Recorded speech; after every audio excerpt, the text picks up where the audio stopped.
नमस्कार। जय श्री महाकाल। मैं पंडित शेषनारायण आचार्य आप सभी को आने वाले 4 अगस्त को हरियाली अमावस्या है। इस अमावस्या का शास्त्र बहुत महत्वपूर्ण मानता है क्योंकि सावन के महीने में है। जो लोग अमावस्या वाले दिन अपने पितरों को प्रसन्न करना चाहते हैं, अपने घर में वास्तु दोष समाप्त करना चाहते हैं, अपने घर में सुख समृद्धि लाना चाहते हैं, सूर्य ग्रह को शांत करना चाहते हैं, शुक्र ग्रह के दोष को समाप्ति चाहते हैं, उसके लिए ये जो अमावस्या है ये बहुत ही महत्वपूर्ण है क्योंकि ये सावन के महीने में है और इसका नाम हरियाली अमावस्या है, जिसमें कोई भी दोष अपने आप में समाप्त होता है और उस दोष समाप्ति होने के बाद उस दोष के द्वारा जो रुकावट आ रही होती है, रुकावट भी समाप्त हो जाता है। तब आप आइए इस अमावस्या के बारे में हम विशेष जानकारी लें। धर्मशास्त्र या ज्योतिष शास्त्र इसके विषय में क्या कहता है, पुराण इसके विषय में क्या कहता है, कौन सी वस्तु की ऐसी पूजा किया जाए दोष समाप्त हो सकता है। छोटी छोटी सी बातों को ध्यान रखने की जरूरत होती है। इसमें अमावस्या हमेशा भगवान सूर्य की आराधना के लिए प्रबल माना गया है। अमावस्या हमेशा पितरों के प्रसन्न करने की तिथि मानी गई है। अमावस्या हमेशा आपके जीवन में सब दोष को समाप्त करने की रास्ता उत्पन्न करता है और सुख समृद्धि की रास्ता खोलता है।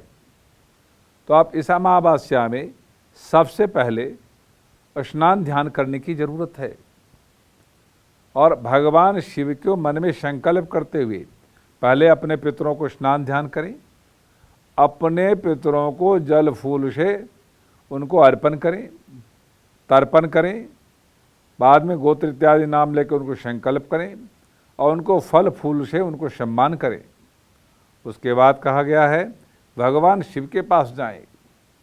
जो पितरों को बहुत संतुष्टि मिलती है, कहता है पितरों के कार्य में भी गाय का दूध का प्रधानता है।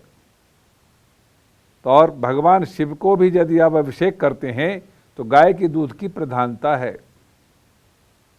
और किसी वातावरण को शुद्ध करना हो, पितरों के काम में गंगा जल की संपूर्ण जरूरत होती है।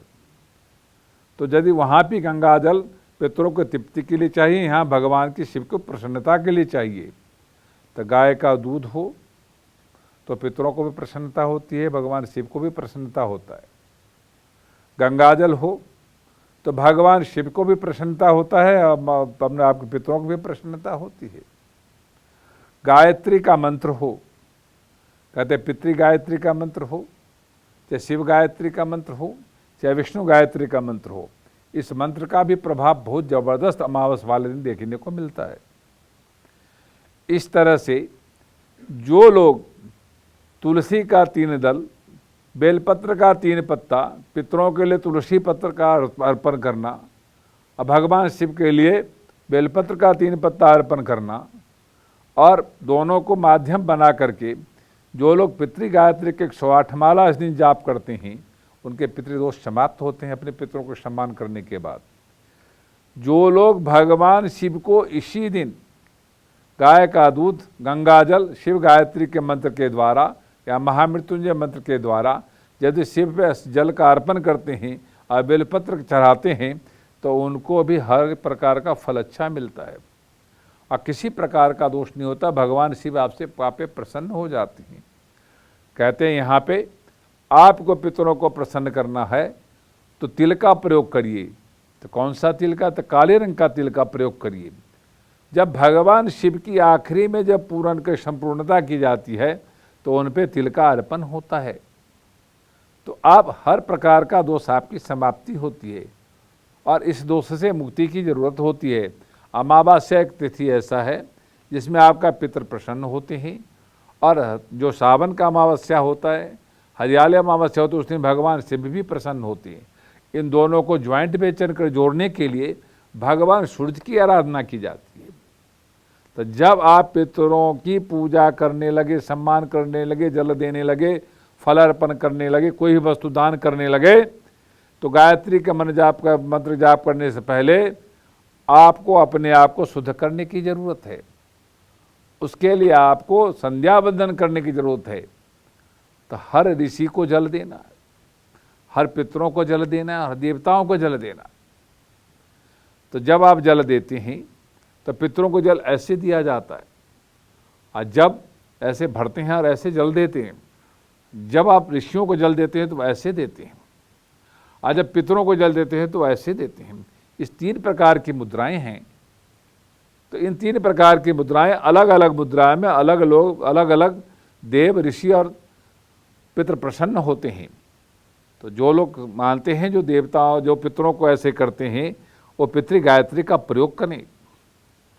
जो ऋषि को ऐसे करते हैं तो भगवान सूर्य वाला गायत्री का उपासना करें। और जो भगवान को ऐसे करते हैं तो भगवान विष्णु की गायत्री, भगवान शिव की गायत्री, माता जगदम्बा की गायत्री, पार्वती की गायत्री का उपासना करें। कि कौन सी गायत्री है? तो कहते हैं तत्पुरुषाय विद्महे महादेवाय धीमहि तन्नो रुद्रः प्रचोदयात्। और इस तरह से जैसे गणपति गायत्री भी है, तो सभी गायत्री हैं। वैसे भूर्भुवः स्वः तत्सवितुर्वरेण्यं भर्गो देवस्य धीमहि धियो यो नः प्रचोदयात्, ये भी मंत्र है, गायत्री मंत्र है। और एक देवताओं के लिए, देवताभ्यः पितृभ्यः स्वधाये वैवच नमः स्वधाये स्वाहाये नित्यमेव नमो नमः, ये पितृ गायत्री है। इन 3 प्रकार की गायत्री यदि अमावस्या वाले दिन में आप देवताओं को भी प्रसन्न कर सकते हैं, पितरों को भी प्रसन्न कर सकते हैं, महालक्ष्मी की प्राप्ति कर सकते हैं, भगवान विष्णु को प्रसन्न कर सकते हैं, और अपने घर से सभी प्रकार का वास्तु नाम का दोष, सूर्य शुक्र नाम का पितृदोष समाप्त करने में सहायक सिद्ध होता है, काल सर्वदोष समाप्ति करने में सहायक सिद्ध होता है। तो जो लोग इस अमावस्या वाले दिन जीव जंतु को कुछ न कुछ पितरों के निमित्त खिलाते हैं, देवताओं पे जल अर्पण करते हैं, और गाय, ब्राह्मण, अग्नि और जल सभी में कुछ न कुछ प्रसाद अर्पण करते हैं, दान करते हैं, तो उनका फल संपूर्ण रूप से प्राप्त होता है। और उसके बाद आप वस्त्र दान करना चाहें, फल दान करना चाहें, मिष्ठान दान करना चाहें, द्रव्य दान करना चाहिए, पात्र दान करना चाहिए, किसी प्रकार, अनेक प्रकार का दान आप कर सकते हैं, तो संपूर्ण फल प्राप्ति होता है। ये वीडियो यदि अच्छा लगा हो तो लाइक करना, सब्सक्राइब करना, शेयर करना ना भूले। ओम शांति।